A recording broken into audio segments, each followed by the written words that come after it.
So there are certain stakeholders where we were asked to meet with them to talk through the recommendations to make sure they understand what we've intended by the recommendation. But in terms of the actual implementation, that's outside of the remit of the observation mission. Okay. Okay, so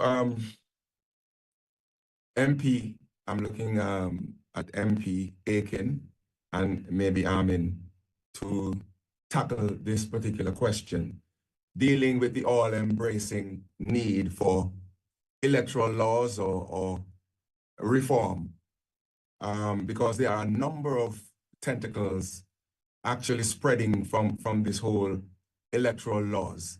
And we are looking at the education process. We are looking at the fact that persons with disabilities are marginalized and so on. So how important is it to get these laws reviewed so that we can have all of these areas coming into perspective? Yeah, I'll take on the lead on that one. I think it is very important because there are international conventions, and whereas we observed, particularly in Montserrat, you covered many of the areas, there are certain things that have changed since the last electoral process that need to be looked at. And indeed, one of the issues we're having in Northern Ireland at the moment is exactly the same thing. I was meeting quite recently with our own electoral commission to talk about how a lot of these areas can be updated. And for instance, I reported very favorably on the sort of the mobile polling stations that we saw and observed in Montserrat, and as an example of something that should be seen as best practice, and it is indeed best practice. And I think those are the kind of things we need to be looking at. But there are conventions there and international conventions, and it would be very useful for the Montserrat administration to have a look at those, and also for the politicians in Montserrat to look at as well. The other issue I would like to bring up as well is that there's a great opportunity through the Commonwealth Association as well for parliamentarians and people in the process to become trained up on the issues, to look at those, to try and bring those matters to the fore. And I think by looking both at the legislation and how that can be reviewed, looking at best practice, and also your own politicians and members of civil society becoming involved with things like the Commonwealth Parliamentary Association and training in those areas as well. I think that's methods of that where you've already got good practice. It could be very much best practice as well. But Armin, just in case you want to say it. Okay, thank you very much, MP Aiken. Armin, yeah, please. Yeah, thank you, James, for the question, and following up on what Honorable Aiken said.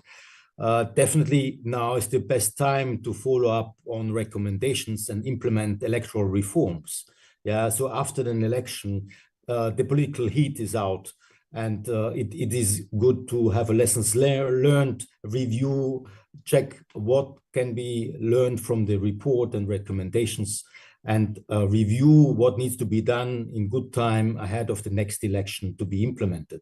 Yeah, but we see also that the issue of electoral reforms might drop the agenda pretty quickly. So it's now is a good time to look into the legal framework. Where is there any amendment necessary, and where does the new government see the priorities in terms of the electoral system and processes review? Thanks. Thank you very much, Armin. And I just want to follow up by trying to find out why this has not happened. There are a number of treaties that MP Rogers Webster would have outlined in her presentation first. Some treaties that extended to Montserrat. I'm wondering why haven't these treaties been extended to Montserrat? I don't know who will take the lead on answering. Well, I can start and then maybe extend to the technical team. Well, firstly, a lot of times, a number of these treaties signing on so requires the will of the political directorate to a large extent. It requires political will. It requires priority in certain areas. It requires an understanding of the existence of these treaties. It comes from training, from exposure, from understanding, because oftentimes, especially in small island states, you have MPs who they're new. They genuinely don't know what exists out there. And that's why, as Mr. Aiken said, it's so important to have exposure through CPA and through other international organizations, so that MPs and persons in leadership roles and positions know what international standards are. And this is why things like the observer mission is so important. And that's why you see that we have a number of MPs serving on these observer missions, because it's also an education opportunity for us as well. So I think that is also critically important. But also, we do have an overseeing power, the UK government, in regards to Anguilla and certainly to Montserrat. And there needs to really be a collaborative effort between the UK government as well as the local island territory to ensure that these sort of treaties are in alignment with cultural norms and standards in those particular jurisdictions. And there's a wide scope of considerations to ensure that whatever the particular treaty is, it has, it's the right fit for the territory. The technical team can also respond.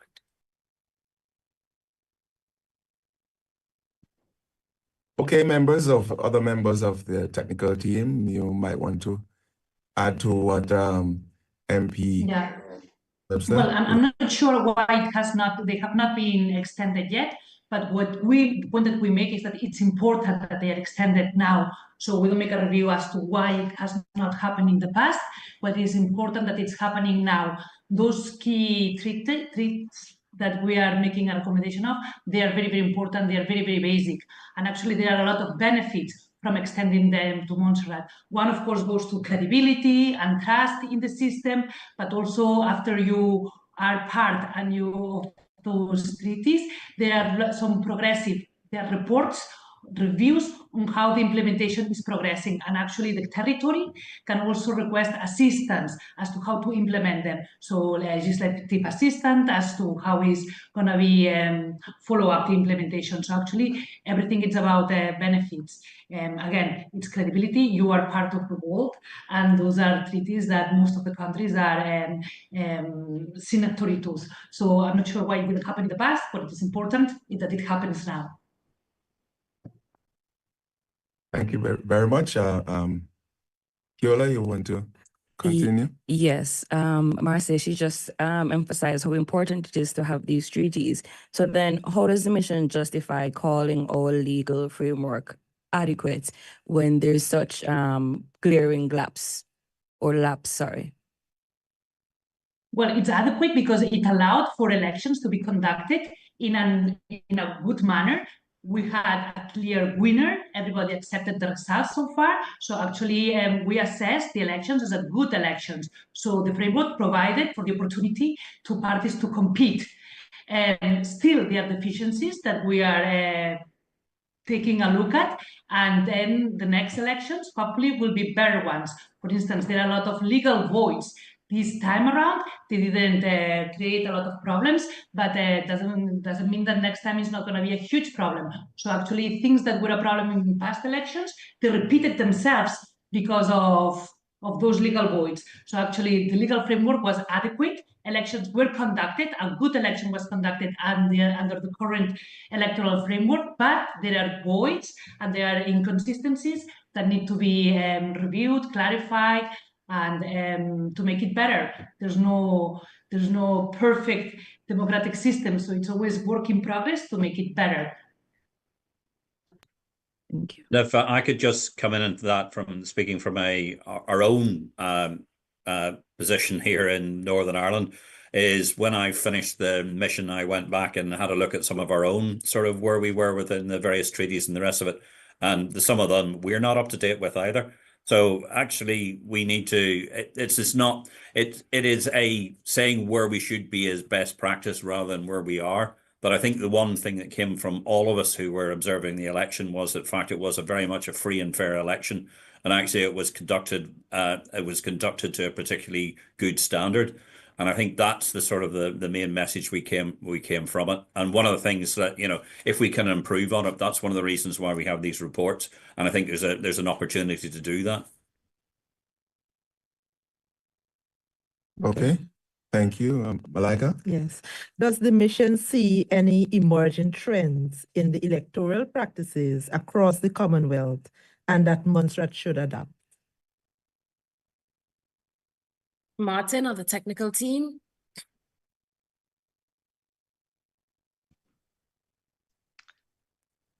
Well, maybe one issue that is very common, I think, I have like not that much experience in the Commonwealth, but a little bit, yes. It's that of nationals. Who can stand for office and who can have the right to vote. And the territories are very, very small, and there's a lot of population coming and going. And I think in the few places that I've been in Anguilla, I've been in the British Virgin Islands, and in Montserrat now, it's a common trend or it's a common problem to define who has the right to vote and who has the right to stand. Also because, again, the territories are very small, the population voting is very little, so you don't want to have a lot of foreigners having a say in the current politics, but also the ones that living there should be the ones that have the right to define who's ruling the territory. So those are ones of the common topics within the Commonwealth territories, I think. Yeah. Okay, just following up on that, the whole eligibility criteria, I noticed that one of the recommendations was to have the definition enshrined in law, and also tying into that to the restrictions that are placed on public servants. Can anybody on the technical panel explain this to us, please?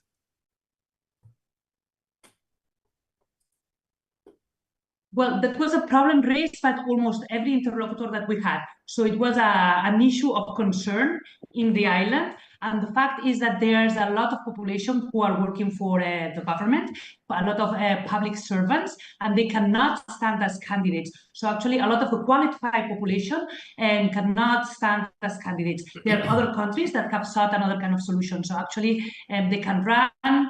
Well, they are running, they are froze their employment with the public service where they work, and then after that they can continue the service if they result not elected. So actually there are other solutions to the one that is being implemented in Montserrat. Again, Montserrat has a very small population, and a large percentage of the population and of the qualified people are working for public institutions, so they are public servants. So another solution, we think it will be good to be found within Montserrat. Anybody else? Sorry, James, could I just come in? Sorry, you were saying about trends across the rest of the Commonwealth, and also one of the things. I think one of the things that we were probably, or at least I was slightly disappointed in, was the amount of young people who were interested in both the democratic process and who wanted to register to vote and do that. And it's a trend that we're seeing quite broadly across many areas that we look at, and it's a trend where, even though we're looking to reduce the voting age and taking the voting age down from 18 down to 16 in places, the amount of young people who are actually engaging in the political process and want to register to vote, they're just not that interested in democracy. And I think anything we can do to encourage young people particularly to get involved in democracy and to register to vote, I think would be very useful. And it was quite marked when we were in Montserrat. We went and visited a school, and we were talking to the young people, and I just felt, you are the future. Please get involved in democracy. It's not necessarily always exciting or whatever it happens to be, but if the young people are not involved in the democratic process, where are we going to get to? And that was just one of the sort of the observations that I've seen, not just in Montserrat and some other places. And seems a bit odd, a grey-haired old person from here sort of pushing young people to vote. But unless young people go out and vote, future democracy is one of the things we need to watch for. All right. So, Amin, you say something? Yeah, I just wanted to also respond to this question because it's very interesting. And here highlight especially inclusion and accessibility as two trends which we can see within the Commonwealth countries, but also globally. Yeah, and here especially person with disabilities inclusion in elections, and we have seen here a great effort from the election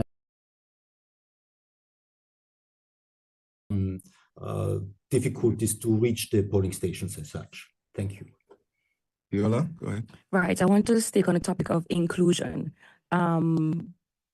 Mentions of discussions about including the diaspora into voting. That was a very trending topic during our last elections. Now, my question is, what mechanisms would you propose to ensure that their inclusion doesn't exacerbate our existing legal ambiguities?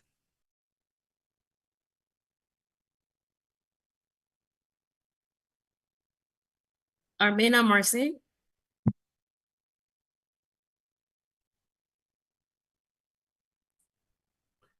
I'm happy to respond first. Yeah, I think this is really a question the government needs to discuss and decide within the community at large and consult what is the best way forward in the interest of the country. Yeah, so this is not on us as observers to provide a solution, but we just only recommend that consultative process, how best to reform the elections if necessary in this respect should be handled.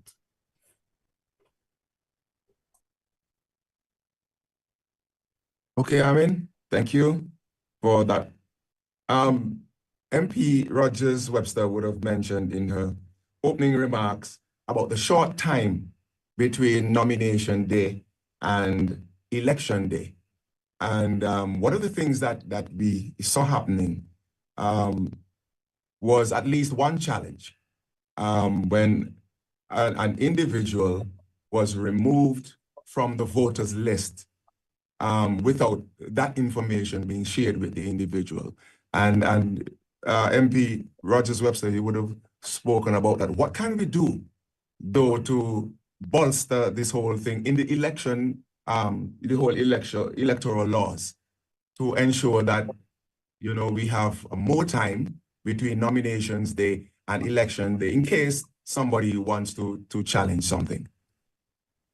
Absolutely. I think a significant adjustment needs to be made in terms of opening up that window, because really and truly you want to have a fair process on all sides for all of the individuals that are involved in the process, both the courts, potential prospective candidates, but also the Electoral Commission. Everybody just needs enough time to be able to really go through that process and evaluate people's eligibility. And if there is a challenge or an issue, there is more than adequate time to go through that process. So I think what needs to happen is the Electoral Commission really should sit down with all stakeholders and really look at the time frame and see what's feasible. You know, there are best practices that exist in other jurisdictions. There's much more time in other jurisdictions, because I think it would really, you know, help the overall process, because everything seems very rushed when you have such a short window. Additionally, as we would have recommended, we need to also look at the clarity of certain roles.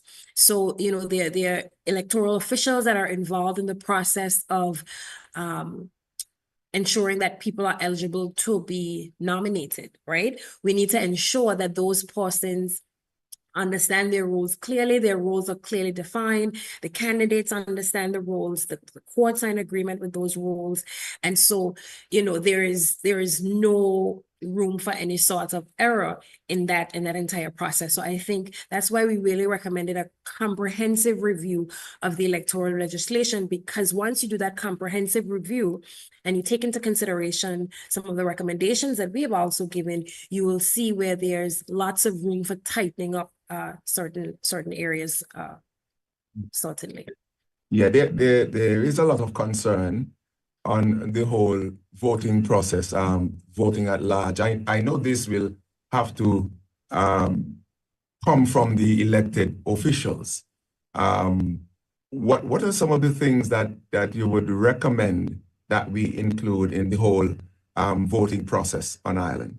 I know that you spoke of, a comprehensive review, but looking at the voting at large system that we now have, the Westminster style voting at large, what are some of the things that you would like to see incorporated into the whole voting process? Well, so, and we would have, and I will go to the technical team shortly, but we would have listed some of those things. And one of the things we would have talked about was the overall enumeration exercise, right?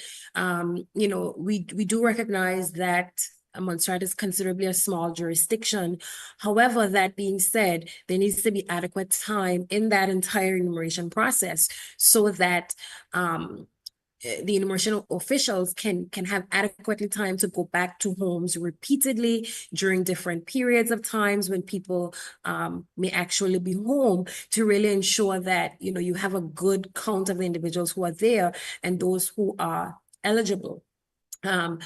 Also, once you publish that final list,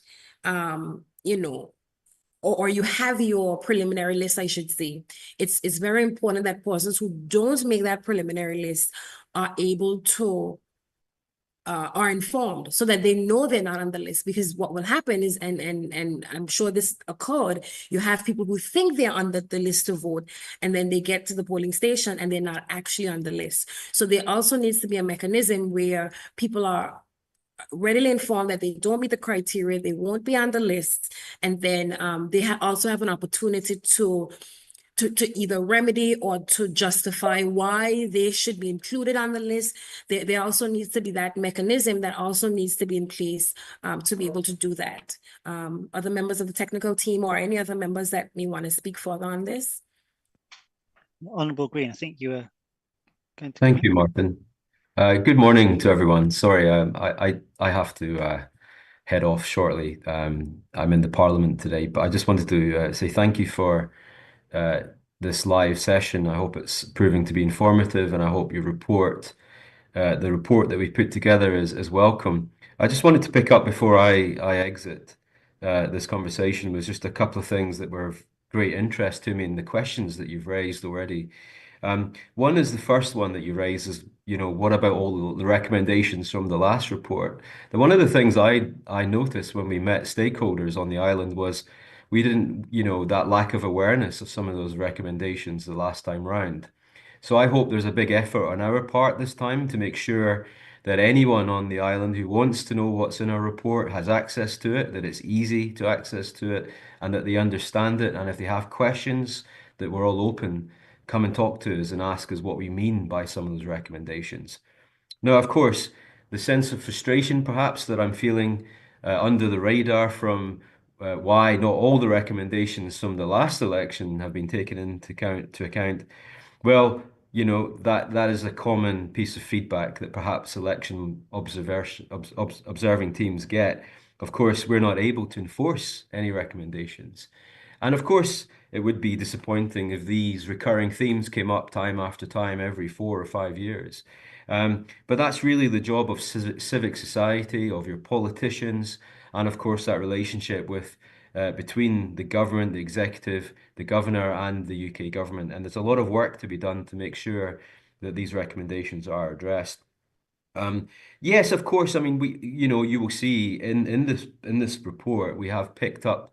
Not every election goes 100% to plan. The UK election doesn't, the Scottish election doesn't, neither does it happen on any of the Commonwealth countries. Nothing can be 100% perfect all of the time. However, we would like to think that by raising some of these niggles, if you like, in the system that we observe with our own eyes and things that we heard with our own ears on the day, that these will prove to be useful pieces of feedback to the Electoral Commission. I have to say, one of the things that I was most impressed with was just the sheer dedication of everyone involved in the election process itself. Yes, it was a little bit clunky. Yes, you're using a paper system. Yes, there's a lot of manual counting.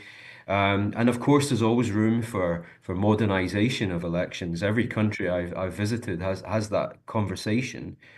But what I always really felt was that dedication to democracy and to people's ability to express their views and have robust debate. It was a really cracking debate between the politicians. We heard some of it on your radio station, and I really felt like the people of Montserrat were involved in it. But my final point is one that Steve Aitken raised earlier, and that's something I really feel passionate about, and most politicians feel passionate about, and that's getting young people involved and excited in politics, making sure they're registered, making sure they understand the candidates and what they stand for, and the political parties or groupings of politicians, and making sure they get out there on the day and actually vote, because it's such a freedom to be able to put your crosses in those boxes. And I was disappointed in some of the feedback that we got from young people and their lack of engagement in politics on the island. I really hope next time around that improves. But it was really a great opportunity to come and really fall in love with your beautiful island. Thank you very much. Okay, so let's look at campaign financing.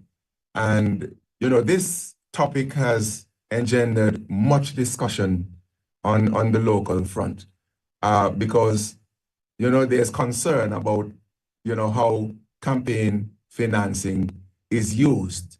So MP Rogers Webster, and I would like to get the take of Armin and Marcy as well on this particular topic. Thank you so much. Based on international standards and in line with those standards, it's critically important that there are laws in place that speaks to campaign financing, just in terms of transparency and accountability. The public has a right to know who is funding campaigns and where that interest may lie, and what are the implications of that funding. And so that's why it's a critical recommendation. It's a recommendation that I suspect will continuously come up until adjustments are made in the laws and in the legislation, because it's critically important to overall accountability and transparency in the overall democratic process. Thank you. Armin? Yeah, thank you, James, for raising that important issue. And again, coming back to a previous question, this is definitely a global trend that we see more transparency and more demand by the electorate, by the media, to have transparency about campaign funding. Where are the campaign funds coming from, and how are they spent? There are different good practice examples of open bank accounts which can be looked into by media to see real time who donated and what was spent for the campaign. There are different good practices to look at and to get inspiration, but definitely the underlying concept is to have transparency for the voter in real time. So it's not sufficient to have that half a year or a year later when it's too late to make any opinion and for the voter ahead of an election. And then also have this accountability, and probably in this respect, there is some recommendations to be addressed by the authorities to understand, okay, who will be the one investigating and scrutinizing candidates and parties about their campaign finances. But first and foremost, there need to be a regulatory framework in place which is sound and solid and gives a guidance to the political actors ahead of the next election, that everybody has the same campaign playing field. Thanks. Thanks, Armin. Marcy? There are several things that, campaign finance, as everyone knows, should be regulated to allow for a fair playing field, so that everybody has equal opportunities or similar opportunities to compete. So actually it's very basic. The legislation should allow for transparency. That means that no anonymous donation should be allowed. This is very much common. This is a principle. This is an international principle. Also, there should be caps, limits as to how much money every party or the candidate can spend, so to allow for everybody to have more or less equal conditions. Then there should be reporting, so that everybody can take a look as to when you're voting for a candidate or for a party, who's supporting this party, because that's likely to influence the way that person or that party legislates. If a party is being supported by this type of companies or this other type of interest, then you know that they are going to be legislated in their favor. So as a voter, you should be informed as to who are you supporting. And then if they're supporting and everything else, there should be an oversight mechanism. So someone should take a look at that. So saying, yes, those people are complying with the rules, or no, they are not complying with the rules. So they should be subject to change, to sanctions. So actually, they are very, very easy, very well-established international principles as to how campaign finance should be regulated. And it's important that it should be regulated. So when you vote for someone, you have the whole information as to who's that person or who's that party that you are giving your vote to. Thanks, Marcy. We are going to wrap up this. Somebody else, is that MP Aiken? You want to say something? No? Okay, so we'll have Malika, as we try to wrap up this press conference. Go ahead, Malika. Professionalism and training. The report commended the professionalism of the election staff. Were there any areas of training that could be improved to further enhance election days operations?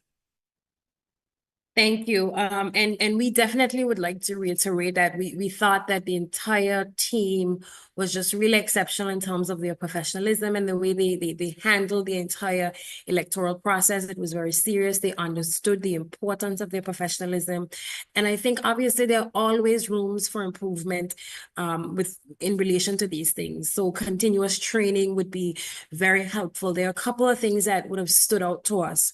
One would have been the fact that the presiding officer was doing quite a lot of the work in terms of issuing the ballot and then tearing off the coins of foil and that sort of thing. And the polling clerks in some polling stations were sort of restricted from doing that. And we thought in terms of efficiency, it would make sense for the polling clerks to be able to do some of that work as well, so that when that officer, the presiding officer, is with one voter, the poll clerks could assist the other voter with, putting their ballot into the box, that type of thing. So there was sort of in some polling stations, there was a little bit of a backlog in terms of persons waiting just simply to hand over their ballot when a polling clerk could have handled that. So we do think that that's something that can be looked at to ensure greater efficiency. We also found that during the closing period of the polling station, there was a little bit of discomfort, for lack of a better word, with the overall step-by-step process for closing the polling station. So you had periods where officers in particular polling stations would be actually reviewing the law. So reading and reviewing the law multiple times to make sure that they're going step by step by step. But of course, that created sort of a backlog as well in terms of the time involved in the process. So definitely a lot more training in that particular area in terms of closing the polls. Because the other thing is that you have a number of persons involved in that. You have an officer that's coming there to really observe the closing process, to transition to another area. That's the officer that's going to be responsible for traveling with the ballot boxes. And you could tell that that particular officer knew what they were responsible for and trained in their area, but they weren't necessarily trained in the area of the person that was closing the polling station. So the officers could also benefit from some cross-training so that all officers are fully aware of the different steps involved in the various areas. But again, excellent professionalism overall, but they could benefit from additional training in those particular areas. Thank you very much. Had some comments to make?